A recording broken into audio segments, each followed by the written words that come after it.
Welcome back to the Universalis podcast. I am Martin Kochański, the creator of Universalis, and in this episode I'll be looking at the highlights of the week ahead, starting with Sunday the 28th of September. This is the week of angels. We have the archangels on Monday the 29th, Michael, Gabriel and Raphael.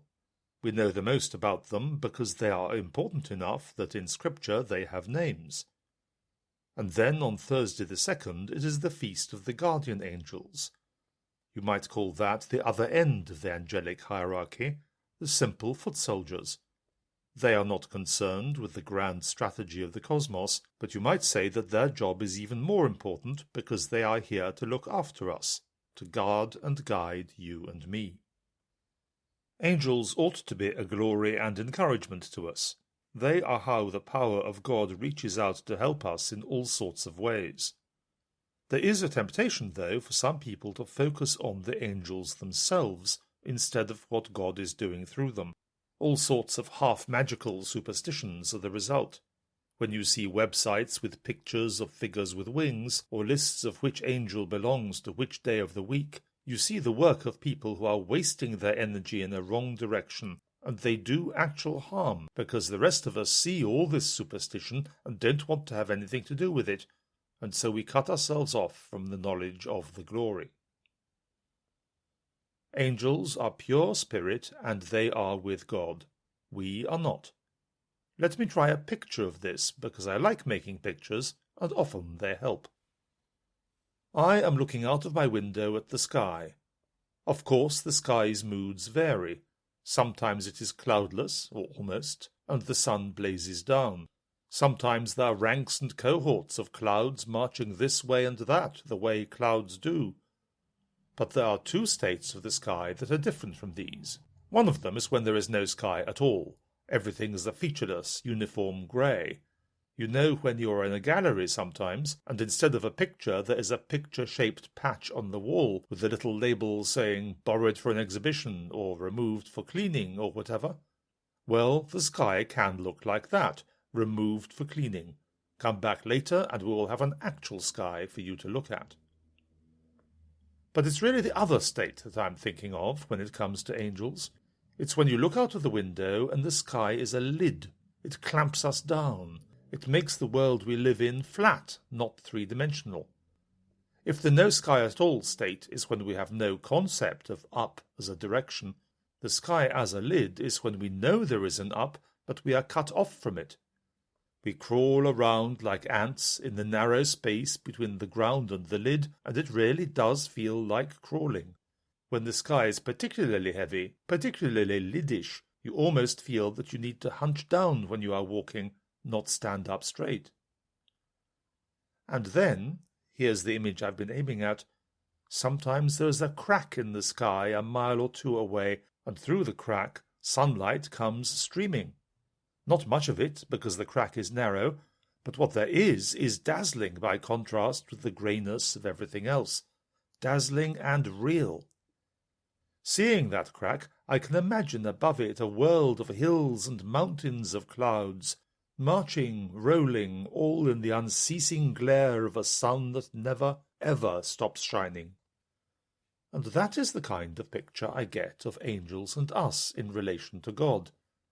They are like that crack in the sky through which light comes, the light of a world of spirit that sees God. We cannot live where the light comes from.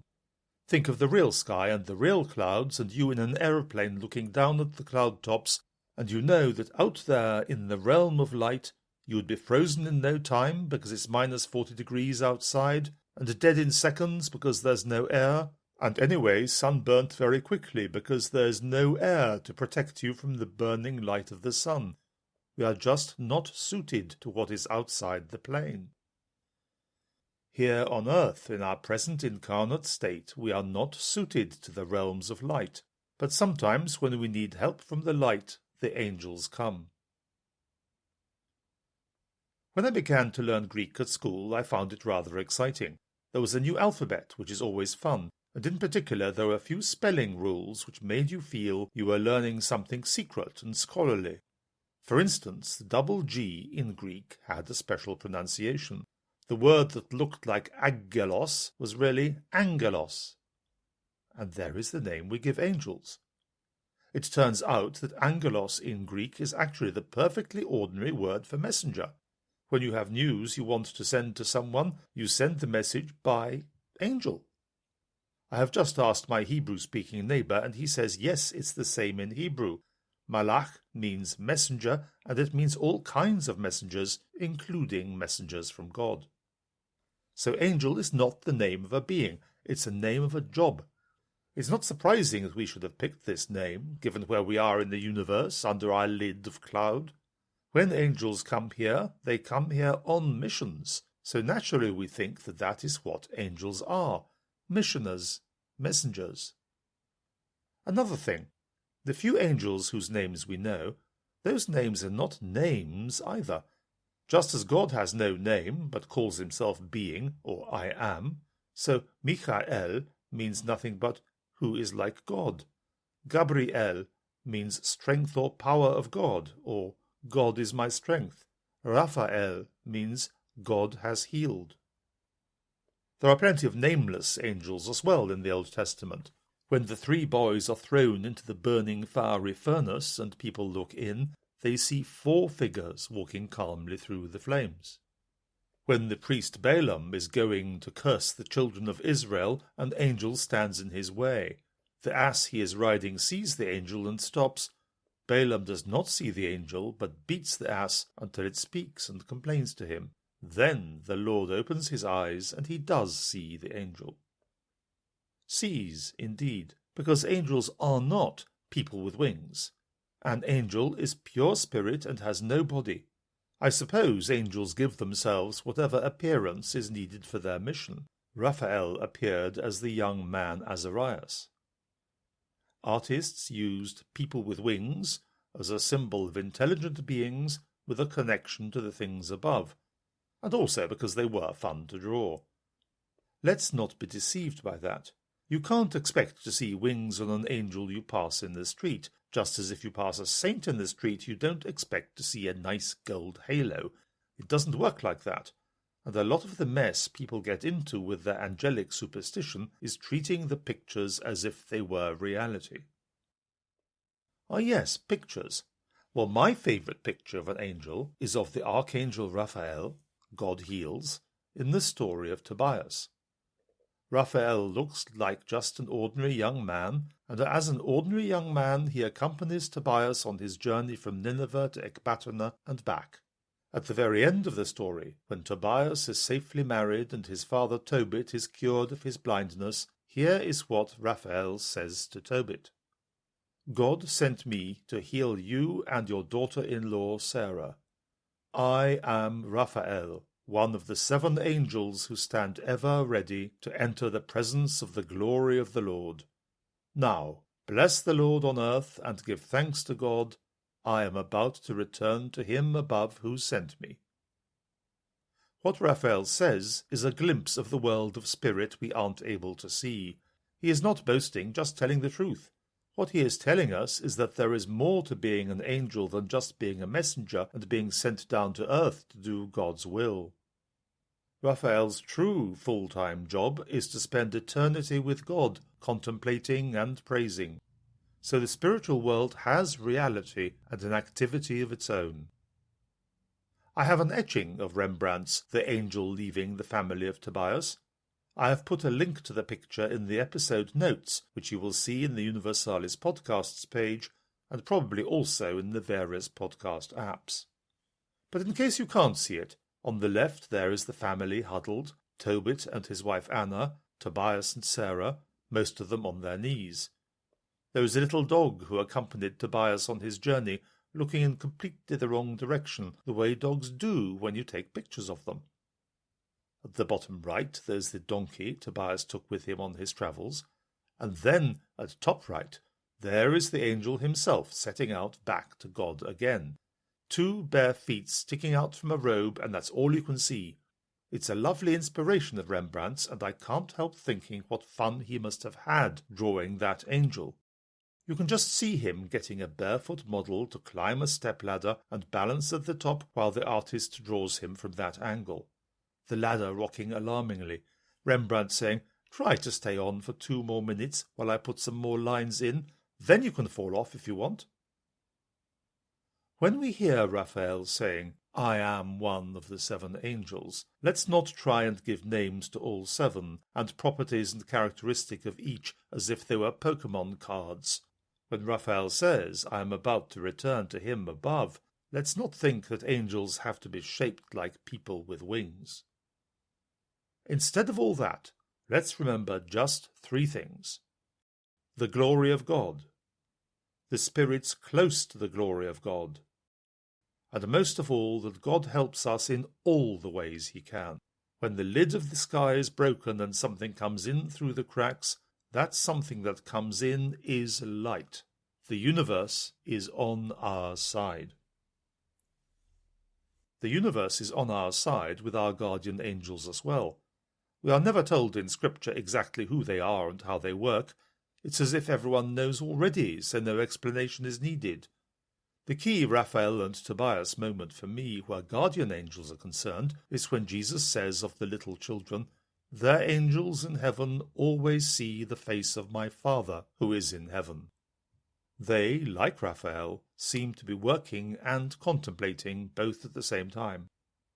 On this feast, let's remember that God does good to us not only through people, but also through spiritual beings. Let's not worship our guardian angel as if he were a mini-god or anything, but if once a year we thank God for our guardian angel, promise the angel to listen to him and ask for help when we need it, and perhaps even apologize a little, we will be doing a good thing. It isn't only angels this week. Every day has its saints. We have St. Jerome on Tuesday. He translated the Bible into Latin so that ordinary people in the Roman world could read it and study it, not just the few scholars who knew Greek. To this day, with many languages, the first version of the Bible comes from translating a successor of Jerome's translation. On Friday, we have some Brazilian martyrs from 1645. On the 6th of July of that year, a band of Dutch Calvinists attacked a church in the middle of Mass and murdered everyone in it.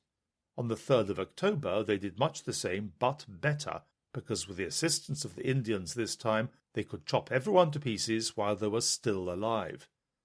It makes one quite nostalgic for the civilized proceedings of Roman martyrdoms. The feast is celebrated only in Brazil, but it ought not to be forgotten. These martyrs were canonized by Pope Francis in 2017, and wherever in the world you are, you will find them mentioned in the About Today page in Universalis. That leaves us with 2 of our greatest saints, Thérèse of Lisieux on Wednesday and Francis of Assisi on Saturday. Francis showed us the freedom that comes from being free of possessions. Thérèse showed us the power that comes from having no power. Funnily enough, it's the strong, powerful men who are often the greatest devotees of Thérèse. You know, the large men that stand by doorways and you feel safe because they are on your side in case bad people come. You would think that they would go for someone like themselves, perhaps St. Michael, the warrior angel, but often it does turn out to be Thérèse and her gentle, obstinate toughness. Perhaps it makes more sense than we think. A bouncer has to be first and foremost a diplomat, because a fight avoided is better than a fight won. And that gets close to the weapons Thérèse used for her lifelong battle and her victory. Francis and the Franciscans are a puzzle, because once you look into it, there are so many contradictions. Whatever else St. Francis was, he was not rational about what he did. He was marvellously drunk on love. It was the time for it. The early Middle Ages were the time of courtly love separate from either sex or marriage, but turned into a kind of ritual in which the lover dared impossible tasks to make himself more and more worthy of his lady. The Church did not entirely approve, but the fashion was the fashion, and Francis was a very fashionable young man. He devoted his life to daring impossible tasks for his lady, and his lady was poverty. No one with any sense would become a Franciscan, but too much sense itself does not make sense. Our culture has too much of it. It has planning, risk management, prudence. We plan, we calculate, execute, check our key performance indicators, always have a plan B just in case. I know someone who runs his relationships like that too, and when I am puzzled by him saying, I am 80% happy with her, but there's a 40% I could find someone better, he is puzzled by the fact that I am puzzled. Francis could have been cool and level-headed. His father was a successful merchant, and he could have been one too. He could have lived 88 years instead of wearing himself out in 44. But Francis fell in love, went mad with love, threw off all his clothes and started from zero, from perfect poverty, and he transformed the world. If you look in the menus in the Universalis apps and programs, you will see a command called Daily Books. Select it and you will see a list of books. One of them is G.K. Chesterton's book about St. Francis. You can tell Universalis to give it to you in installments at the end of whatever page you choose, about today, Vespers, whatever you want. Chesterton was a journalist, but in no way a fact hound. I doubt that you'll find more than 2 dates in the whole book, but he does respond in his poetic way to what St. Francis is all about. You will get closer to Francis through him than through any proper biography. You will find plenty of Francis stories around. Here are 2 stories about Franciscans. The first occurs in a remote part of the world well within living memory. It concerns a Franciscan community which was supported by their neighbours in the towns and farms. Some farmers supplied them daily with milk, other people gave them other things. One day a band of marauders came to attack the community, not to murder like those Calvinists in Brazil, but to steal whatever they could. One wonders just at what point they discovered that the Franciscan community is not really the best kind of place to rob. Anyway, the neighbours banded together and drove them off, not without loss of life. Some time later, someone delivering milk to the friars saw some familiar faces. A number of the robbers had left off robbing and become Franciscans themselves. The other Franciscan story happened long ago, less than 20 years after Francis's death. It had gradually become apparent to the powers of the world that members of an order which embraced poverty and renounced all hope of worldly gain were an ideal choice for diplomatic missions, even to other cultures who might reject their doctrine but would recognize their holiness. Francis himself had gone to see the Sultan of Egypt to see if he couldn't end the Crusades by converting the Sultan to Christianity, and although the conversion didn't happen, the conversation did. In the 1240s, the entire world was under threat from a new power, the Mongols. The Mongols lived in large nomadic communities, drinking mare's milk and horse's blood according to season, and therefore needing no resource but grass. Central Asia is made of grass. The Mongols could gather an irresistible mobile fighting force just over the horizon and launch it against any civilized state anywhere, and they did. They could and did destroy whole cities and bring countries to a state of collapse. In 1245, a party of Franciscan friars went on a mission from the Pope to the court of the Mongol Khan.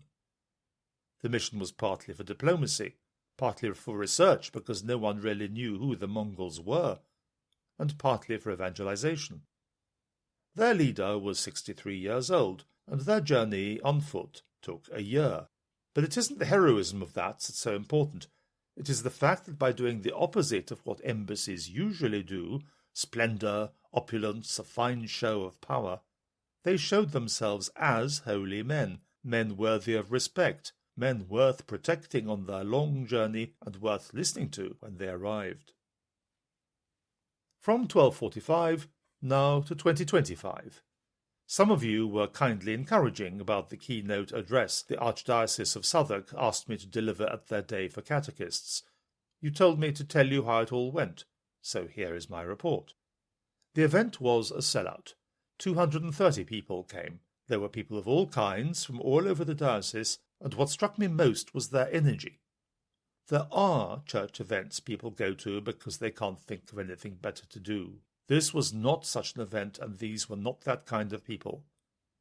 These were people determined to be missionaries within their own parishes and dioceses, and not only to do missionary things like guidance, teaching and inspiration, but also to make themselves better equipped for the job, becoming spiritually fitter, if you like. It was amazing and quite humbling. What could I possibly say to them that could live up to who they already were? I told them the story of Universalis from the beginning almost 30 years ago. I told them about Universalis as it is now and all the good they could do with it in confirmation groups, First Communion groups, and even for themselves. Then I told them about my book, The Creed in Slow Motion, and why I had written it and the kind of approach it took. They were a lovely audience, very responsive, and afterwards they so mobbed me with copies of the book for me to sign that by the time I got to the publisher's bookstall downstairs it had sold out. Every single copy had gone. Thank you, all of you who offered encouragement or offered up prayers. I am by no means a professional speaker, but I enjoyed it, and so did the audience, so thank you. There is a video of the event on YouTube, and you'll find a link to it in the episode notes for this podcast if you're interested. I don't know what that video is like because I daren't watch it myself. That's all for this week. If you'd like to write to us about anything, send an email to universalis@universalis.com. We look forward to hearing from you. Have a good week in every sense, and let's pray for one another.